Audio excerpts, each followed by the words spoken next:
Lord Jesus Christ. Good morning. I prayed the prayers for those of you nagpapadasal sa messenger, sa Viber, sa email. Ang daming nagpapadasal ngayon. Almost 50 years the priest during this time of the pandemic. Mas marami ang nagpapadasal. Ako naman, I'll be the one asking you to pray. Tonight, I'll be giving a talk to the United Nations Commission on Social Development. I will make a plea to UN member states and agencies to help us in planting 1 billion bamboo in our country by 2030. The SBDs, the Divine Word Missionaries, Central Province, there are 2 other provinces.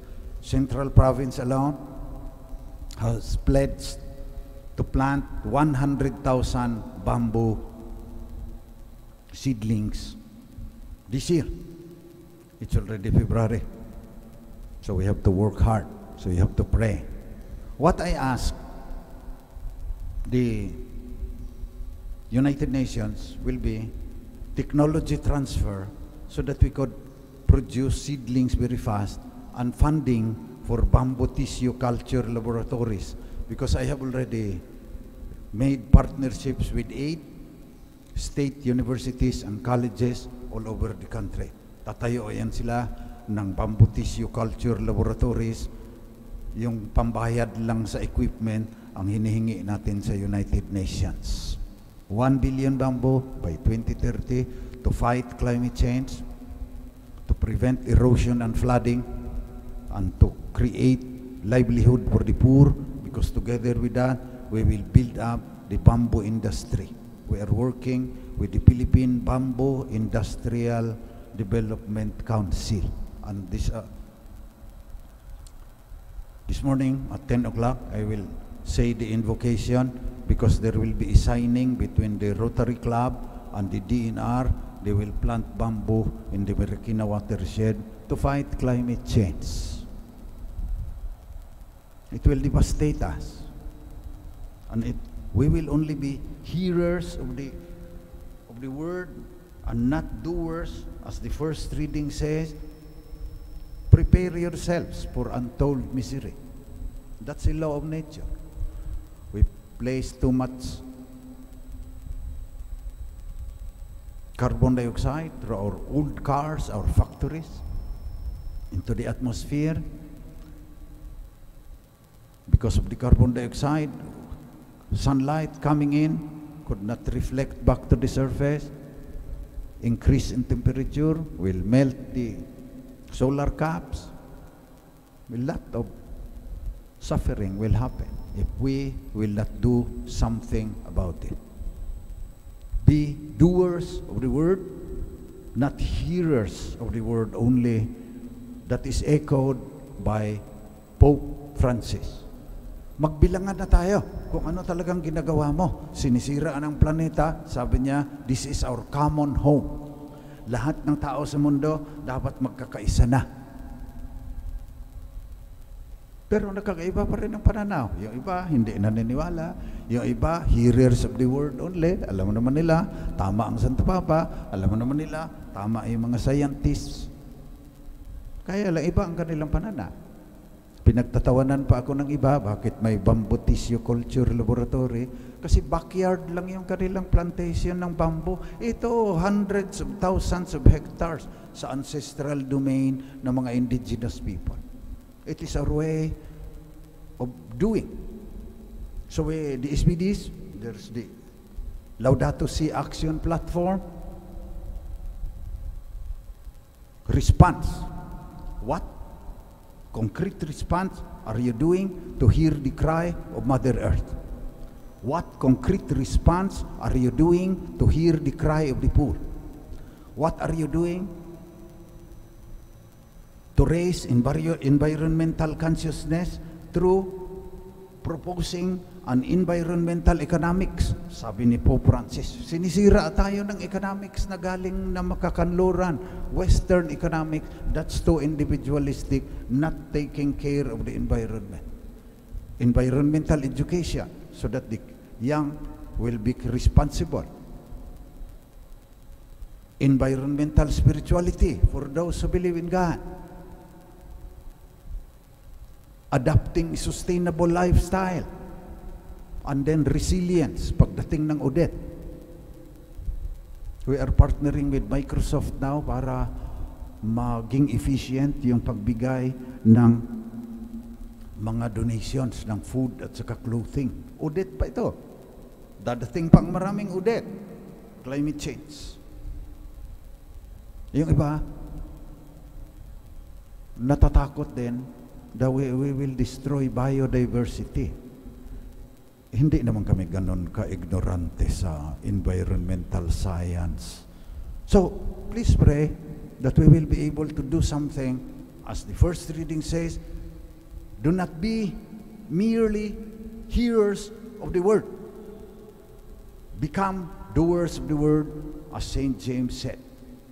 Hindi yung nakita mo na may muta ka sa mata, sa salamin, hindi mo naman inaalis. Mali yun. Kulang ng doing yun. So, pray that we will be able to do something. Kasi nagkakagulo tayo ngayon. Climate change, sa vaccine, may mga ivermectin dito, may mga ayaw magpa-vaccinate, yung iba okay sa kanila, pero yung mga anak nila, huwag nating pabakunahan. How do we make judgments? How can we know the truth?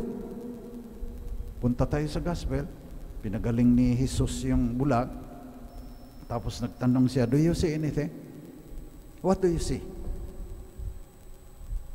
So sandali lang, papaliwanag ko sa inyo how to see rightly. Kasi it is only with the heart that one can see rightly. What is essential is invisible to the eye. How do you see rightly? Paano ang tamang pagtingin mo sa katotohanan? Sabi ng mga scientists, hindi mo na makikita yung katotohanan. You relate to what's out there, yung reality, yung world, yung universe, through your senses na nakikita mo. Halimbawa, rose, kulay pula, naamoy mo, bango. Tinitignan mo yung texture, very soft yung kanyang petals. Baka matinik ka pa doon kung talagang hindi pa inalis yung tinik. So, very fast, from Bernard Lonergan, Jesuit, to see rightly, first, be attentive. Hindi lang yung nakakarinig ka, kasi ang dami mong naririnig, nakikinig ka, nagpo-focus ka. Hindi lang na nakakakita ka, tumitingin ka, pinofocus mo yung attention mo. So first, be attentive. Learn to focus so that you will really know what the truth is. Second, be perceptive. Maging matunog, sabi ng mga Tagalog. Matunog na mayroon dyan, yung context will make you understand. See it from the viewpoint of systems. Yung systems perspective ang tinuturo namin ngayon. Be attentive, be perceptive, be intelligent. Ang ibig sabihin ng be intelligent, make the right judgment. For example, sinalat mo, rough ang bulaklak. Inamoy mo, wala na maamoy. Maski mukhang rosas naman. Then you make the judgment. Paper rose ito. So wag kang magkamali sa paper roses. Kasi sabi ni Vilma Santos, paper roses, kapareho yan ng pagmamahal sa akin na binibigay mo. Artificial. So she makes a judgment, hindi ikaw ang pagkakasalan ko. And then, be responsible. Be attentive, be perceptive, be intelligent, tama ang judgment mo, be responsible. Tignan mo kung bakit mo ginagamit. Maganda, roses, mahal, lalo na yung Valentine's. O, yung padala mo sa nanay mo, padala mo sa asawa mo, padala mo doon sa sweetheart mo. Pero, pagpasok na sa mga tao, diyan papasok yung responsibility. So, nakapag-judge ka na, you were attentive, you were perceptive, you were intelligent, na ito roses. Padala ko ito doon sa magandang babaeng yon para mamahalin niya ako. Tapos papayag na siya na pupunta kami ng hotel. Pag nasimsim ko na yung bango niya, iiwanan ko na siya. Diyan papasok yung kamalian, bakit maraming tao ang hindi maligaya. Hindi nila sinusunod yung how do you see rightly? How do you see with your heart? Napakalalim ang ibig sabihin ng Ebanghelyo ngayon. Pinagaling ni Jesus. So yan ang ating dasal. Kasi sa aking pananampalataya, sa Diyos, it is only when you believe that you could really see the Word rightly. Yung sinasabi, I once was lost and now I'm found, was blind and now I see. Masasabi mo kaya yan na you really see? Hindi ka pa blind? O half blind? Sabi nung tao sa gospel, nung half blind pa siya, nakikita ako yung mga tao na parang mga kahoy na naglalakad. Hindi pa rin kompleto yung kanyang pagtingin. Hindi pa rin perception, ang perception niya is not yet very sharp. Anong ginagawa natin? Nagsisimba tayo lagi. Does it sharpen our perception? That we become closer to the truth? Talaga bang masasabi natin, receiving the body of Christ? I once was lost and now I am found, was blind and now I see. Ang problema natin, some people choose to remain blind. Hindi na, misteryo na ng kasalanan niya. Ang problema natin, maraming tao ang irresponsable. Nanloloko. Bibigyan ng rosas yung babae, may kasama pang mamahaling chocolate para sasama lang sa hotel. Hindi paglingkuran habang buhay. Okay. May mga tao rin, lulukuhin ka, mag-invest ka. Doble ang pera mo after 3 months. So after 3 months, dumoble nga. Pero sa susunod naman, hindi mo na makikita yon. Mga scam, pyramiding scam. Pati sa politika.